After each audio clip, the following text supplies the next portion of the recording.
Melbourne টেস্টে back foot থেকে দ্বিতীয় দিন শেষ করেছিল ভারত। তৃতীয় দিনের সকালে দ্রুত উইকেট হারিয়ে আরও চাপে পড়ে সফরকারীরা। সেই সঙ্গে শঙ্কা ছিল ফলো অনে পড়ার।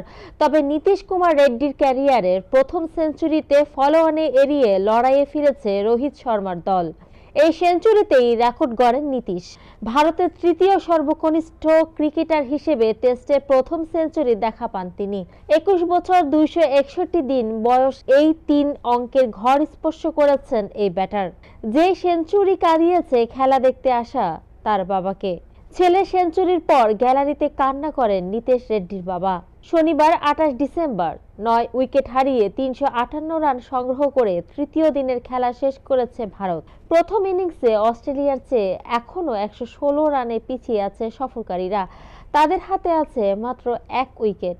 5 উইকেটে 164 রান নিয়ে তৃতীয় দিনের খেলা শুরু করে ভারত। শুরুটা ভালোই করেন আগের দিনের 2 অপরাজিত ব্যাটার রবীন্দ্র জাদেজা ও ঋষভ পন্থ। তবে দলীয় 191 রানে 37 বলে 28 রান করে আউট হন পন্থ। তার বিদায়ে 17 রান করে ফিরে যান জাদেজা। তৃতীয় দিন শেষে 105 রানে অপরাজিত আছেন নীতিশ কুমার রেড্ডি। এরপর ওয়াশিংটন সুন্দরকে সঙ্গে নিয়ে প্রতিরোধ করেন নীতিশ রেড্ডি। 127 রানের জুটি গড়েন এই দুই ব্যাটার। 162 বলে 50 রান করে সুন্দর আউট হলেও টেস্ট ক্যারিয়ারের প্রথম সেঞ্চুরি তুলে নেন নীতিশ।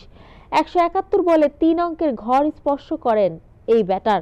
শেষ দিকে আলোক স্বল্পতার কারণে নির্দিষ্ট সময়ের আগেই দিনে খেলা শেষ করে দেন আম্পায়াররা।